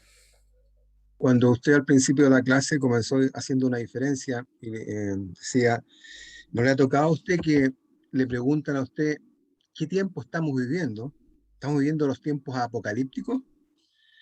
Tendríamos que decir, de acuerdo a lo que usted ha enseñado, que no estamos viviendo tiempo apocalíptico, sino más bien estamos viviendo tiempo escatológico. ¿Estaría bien dicho así? Sí. Yo o creo... No, porque la protología es la que afirma la escatología, eso es lo que estamos conversando. O sea, estamos viviendo estos posteriores tiempos que tienen entonces una característica escatológica desarrollada por la protología. Entonces, la palabra tiempos apocalípticos tendríamos que situarla en el tiempo, a lo mejor puedo decir una barbaridad, en los tiempos de la gran tribulación. ¿Eso realmente van a ser los tiempos apocalípticos? Porque fuerte, sí, fuerte, mi hermano, fuerte, porque, o sea, si se ven, vamos a ver en el capítulo 7 ahí ese Flix Megale que aparece en Mateo 24, pero acá aparece como Flixeos Tom Megalen, o sea, como lo que va a mencionar como concepto, va a trabajar Apocalipsis, va a decir, de esa tribulación, que no queda claro que lo que se está refiriendo. Entonces, son dos temas muy importantes. Primero es entender Mateo en este caso, como un tema posible escatológico, pero eso nos llevaría a hacer otro estudio, que sería estudiar la hermenéutica que tiene Mateo. ¿Entiendes? Y ahora nos vamos a centrar mucho más en lo que es la hermenéutica de Apocalipsis. ¿Se entiende? Porque cuando yo estoy haciendo esto, que es para mi gusto un error, estoy uniendo versículos, no por el contexto, sino que por la posible igualdad en español, o sea, como algo, ¿sí? Cosas que son completamente distintas. ¿Entiendes? Entonces, lo que nosotros planteamos en hermenéutica es no hacer nunca eso. Nunca mezclar dos versículos, tres versículos del texto, a lo menos tenga amplitud contextual. O sea, si no tengo una amplitud de contexto, no tengo ningún permiso para sacar algo que me explique esto otro, a no ser, digamos, como un pasaje paralelo, pero ya entra en la categoría pasaje paralelo. ¿Entiendes? Estoy tratando de explicar un pasaje oscuro. De caso contrario, tengo que entender la hermenéutica del texto primero. Profesor, pero ahí habría que ver la declinación del texto, ¿no? Sí, o sea, Mateo está declinado como nominativo y en este otro caso como genitivo. Entonces, ¿qué significa? Que se está refiriendo a ese y puede ser cualquier cosa, porque me parece a mí, por lo menos, que el concepto de gran tribulación que aparece en Mateo es un gran sufrimiento, un gran dolor, ¿entiendes? Como traducción. Pero tenemos generado nosotros ¿cómo se llama? Un concepto teológico, que no diga que esté bien o esté mal, sino que tenemos creado un concepto teológico que hay que revisarlo. ¿Por qué? ¿Cuál es el punto? Que si yo ya tengo predeterminado que esto es así, mi preconocimiento me embotó el significado que puedo sacar de Apocalipsis. Eso es el cuidado que yo tengo que tener ahora. Yo quiero decir algo. Abigail, después Reina Rodas. Gracias. Gracias, profesor. Bueno, perdón, Richard, Abigail y Reina. Perfecto, adelante. Me gustó mucho lo que dijo, que cuando nosotros igualamos los textos en español, en nuestra mente asociamos al tiro los textos en español y los unimos y creemos que tiene esa línea. Yo voy a tomar lo primero que dijo al principio de la clase, para que esto nos sirva a todos. Que nosotros tenemos que entender el contexto de cómo usted empezó el libro, solamente el contexto de dónde empezó. Empezó con lo primero que dijo: yo, Juan, escribe estas cosas que he visto a las 7 iglesias. Partiendo de esa base. Simplemente partiendo de esa base y vio todo el contexto histórico que se estaba viviendo. Entonces, porque llama mucho la atención y siempre preguntan lo mismo, la gran tribulación. Y también lo asocian, como usted bien dijo, a Mateo. Lo digo como compañeros de esta clase. Aboquémonos a lo que el contexto de lo que nos están entregando, y de ahí en adelante lo que el Señor, como dijo el pastor, que nos abramos nuestra mente y podamos comprender lo que lo ilumina el Señor, en que entendamos en la apocalíptica, como también, estoy hablando solamente de lo que pasamos en clase, de que la apocalíptica como género literario tiene 200 años antes de la venida de nuestro Cristo, antes de que el Señor pisara la tierra, incluso 100 o 150 años más después. Entonces es un género literario. Partiendo de eso, simplemente para apoyar un poco lo que el pastor también está diciendo, que el contexto en el que se encuentran los hermanos es no es comparable en un proceso histórico con lo que nosotros estamos ahora. No es comparable en la opresión, es cosa de leer la historia, netamente histórica. La presión que tienen social, son perseguidos en todo tipo de ámbitos, social, económico, por fe, en dinero, oprimidos en todo ámbito. Esa opresión es la que ellos viven. Eso, solamente eso. Gracias, querido Richard. Pastora Abigail. Está muteada, mi querida. Ahí estamos. Gracias, pastor. Lo que yo quería decir al respecto de los postreros tiempos, porque desde que nació el Señor, estamos viviendo los postreros tiempos, desde que nace en Belén, ¿no es cierto? Entonces, cuando se escribe, por lo que decía el hermano unos 2, 3 que me antecedieron, sobre hablar de los postreros tiempos, cómo sería correcto decirlo, cómo sería correcto enseñarlo. Pienso, pastor, que tenemos que ver que los postreros tiempos inician en el pesebre, pero cuando hablamos de últimos tiempos, desde el contexto que estamos aprendiendo, pues ahí sí tenemos que ver lo que decía el hermano Richard Silva, ¿verdad? O sea, tenemos que verlo definitivamente así, porque aún, pastor, si podemos hablar de la gran tribulación, me atrevo a decir, si no, corríjame usted, que Cristo vivió la gran tribulación. Oh, hermana. ¿No es cierto, pastor? O sea, Veo puede que... ser, pastor, o ya me estoy yendo por montes y collados. Yo creo que está siendo iluminada, mi hermano. No se lo ha revelado carne ni sangre. No se lo ha revelado carne ni sangre. Bien, bien. No, bien, sí. Vamos a meternos en la problemática. Hoy día fue la introducción a la problemática, así que vamos a introducirnos, vamos a tocar el tema. Después de la quinta clase, vamos a ver interpretar. Vamos a tratar de interpretar. Hermanos míos, yo sé que ahí va a quedar como un plato de tallerines esto, pero vamos a tratar de hacerlo. Pastor, interesante. Pastor, es que lo malo, entre comillas, y es muy bueno el tema, el curso, porque ahorita mucha gente, o muchos pastores más bien, fuera del contexto bíblico, histórico y teológico, aún están enseñando que la vacuna es el 666. Entonces, mucha gente, pues sí, falta de conocimiento bíblico, se asustan. Claro. Están asustadas, hay mucha gente asustada. Claro, ¿sabes? por supuesto. Y además que todos los videos y cosas que como estamos viviendo tiempos apocalípticos, bomba, cabo de mundo. Entonces, yo inclusive quería decir, antes de partir, por si acaso, porque como no los conocía a todos, decía, si alguno viene con ideas de tratar de investigar cuáles son los últimos tiempos, si van a haber bomba atómica o cosas así, este no era el curso, porque este era un curso más bien de hermenéutica. Entonces, si alguno necesitaba investigar eso, no era el mejor curso. Bien, seguía mi pastora Reina. Y nada más que decir, ¿verdad? Agradecer por esta clase preciosa que hemos tenido esta noche, ¿verdad? Y para mí fue muy rico hablar sobre la protología y la etiología.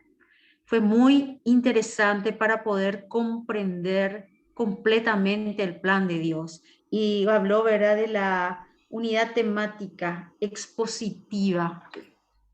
Qué interesante. Realmente para mí fue muy iluminador esta clase, pastor. Qué bueno, mi querida. Y estoy viendo las clases anteriores, ¿verdad?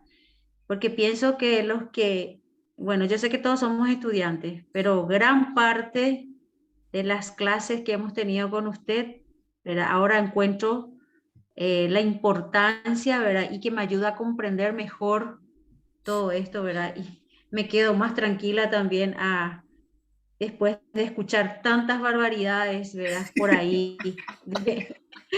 Me quedo más tranquila y realmente me sorprendió ese proceso que Dios está haciendo con nosotros, ¿verdad? Del primer hombre y que lo va trabajando. Sí. Porque eso es una de las cosas que a mí me preocupa, la inmadurez de la iglesia, la inmadurez de los hermanos. Y realmente si uno como líder, como siervo de Dios, así como usted una vez en una de las clases dijo, ¿verdad? Que tenemos que prepararnos lo mejor, ¿verdad? Dar lo mejor de nosotros, escudriñar la palabra. Yo pienso que la iglesia de Cristo, ¿verdad?, estaría hoy día no con tanto temor, sino con mucho conocimiento y más que nunca, ¿verdad?, centrado en la roca firme que es Cristo. Y realmente agradezco a Dios que no sea esa clase, como usted dijo, ¿verdad?, de bomba atómica y todo lo demás, sino recurrir a lo que es realmente la palabra del Señor, como estos conceptos que para mí son iluminadores realmente. Qué bueno. Y agradezco mucho por esta clase. Está bien, gracias, mi querida pastora. Gracias, pastor. Había alguien más, pero no recuerdo, porque bajó la mano. ¿Qué más era? Yo, pastor, la Vane. Pastora Vanessa, dele. Pastor, en realidad no es una pregunta, mire, es que lo que yo tengo entendido, que en el tiempo de la iglesia, ellos tenían un concepto de todo lo que era escatológico iba a suceder en ese tiempo, si no me equivoco. Sí. Es probable que el autor de Apocalipsis haya estado influenciado por los conceptos, por lo que se vivía en ese tiempo dentro de la iglesia, y también parte de que eso se podía proyectar hacia el futuro. No sé si me explico la pregunta. Yo no sé si entiendo bien, pero efectivamente aquí estamos en el tiempo digamos, o sea, está el proceso exacto de una apocalíptica, ¿ya? Al estilo del siglo segundo y siglo primero antes de Cristo y después de Cristo. Está en el ambiente, o sea, algo está pasando con la iglesia, está siendo devastada, perseguida, y cosa que nosotros ni siquiera nos imaginamos, pero está siendo devastada en forma impresionante. Él mismo le perdonan la vida, pero lo dejan fuera de toda contingencia. Y en ese punto, entonces él se pregunta, ¿qué va a hacer de nosotros? ¿Qué es la iglesia? Y la iglesia está siendo perseguida, no sabe cuánto está ocurriendo. Éfeso ya se está viniendo abajo.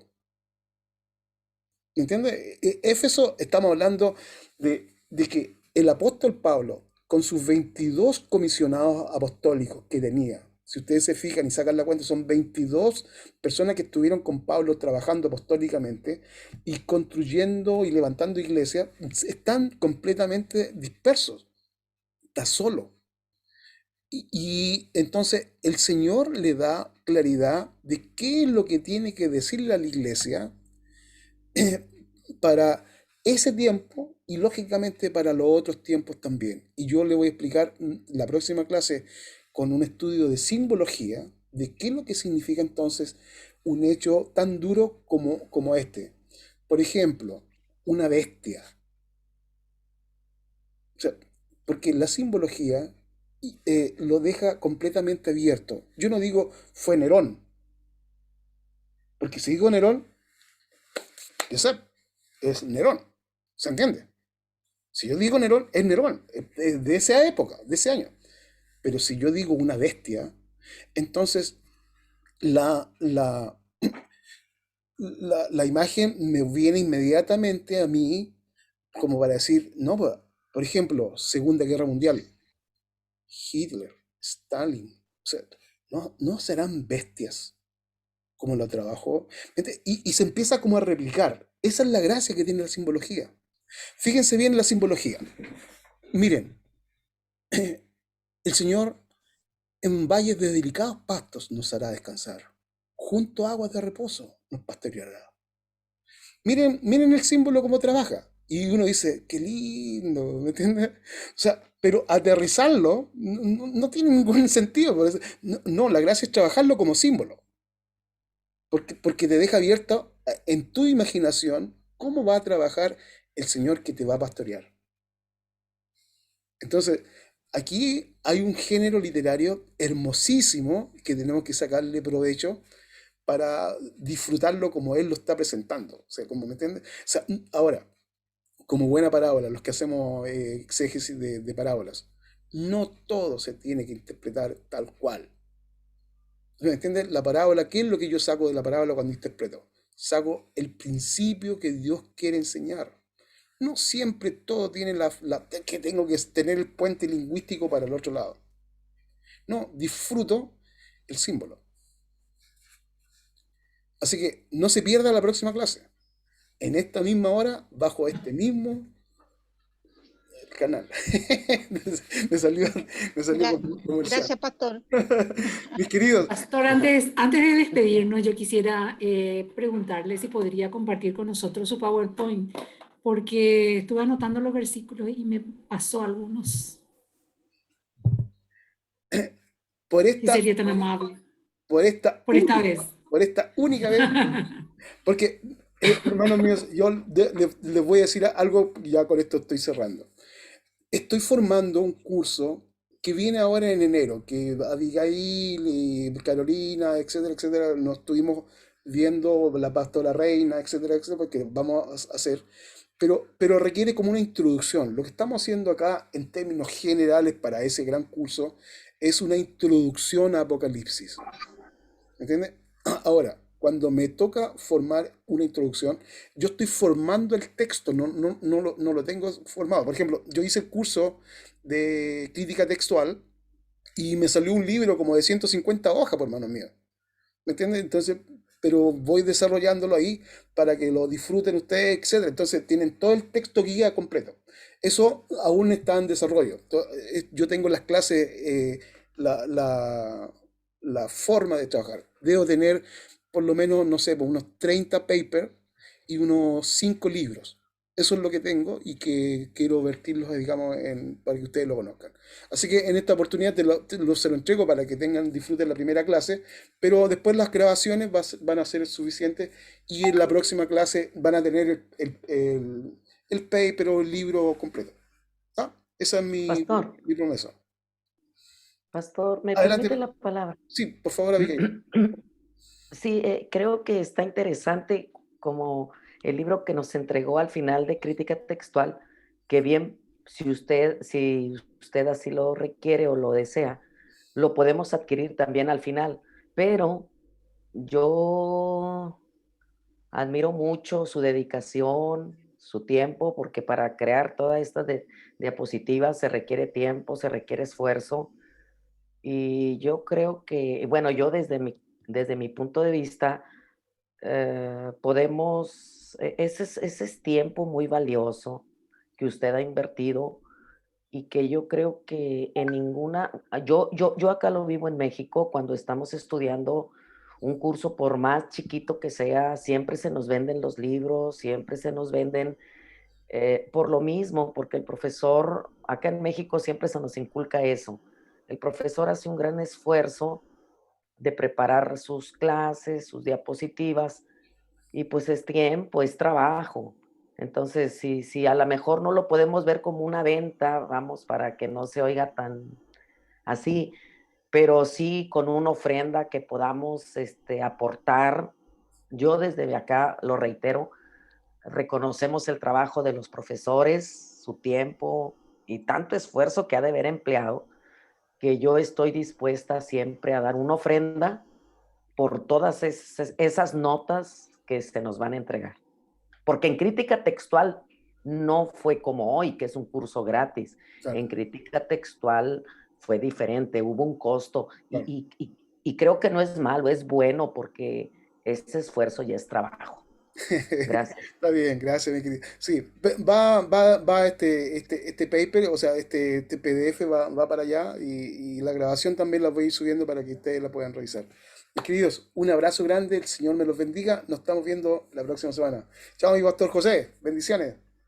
Allá, Alemania, bendiciones. Ya debe ser como la 1 de la mañana, ¿no? Ah, van a ser la 1, sí. Chao. Chao, pastor. Chao, hermano. Chao, compañero. Chao, bendiciones. Bendiciones. Chao. Chao, bendiciones a todos. Chao, hermanos. Bendiciones. Chao, pastor. Chao.